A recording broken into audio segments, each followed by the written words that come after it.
A Lei de Acuicultura pretende implantar o monocultivo de especies como o salmón. O monocultivo do salmón, por exemplo, utiliza os moluscos e as algas das nosas rías para depurar a contaminación producida pola súa cría.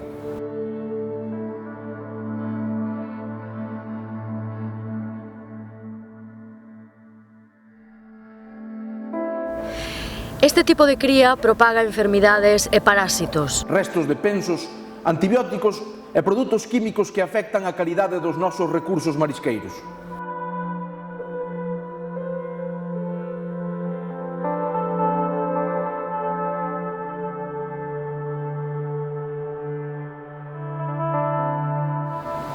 E aparte de todo isto, a xente do mar terá que competir con multinacionais adicadas a este tipo de cría. Que poderían instalar plantas acuícolas en espazos protegidos.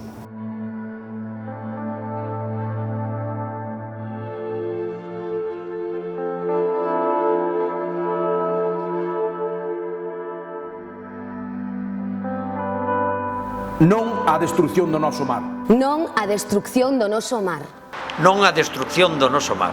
O mar é o noso tesouro. O teu tesouro. O mar é o noso tesouro. O teu tesouro. O noso mar é o noso tesouro. O teu tesouro. Non á Lei de Acuicultura. Non á Lei de Acuicultura. Non a Lei de Acuicultura. Non a Lei de Acuicultura.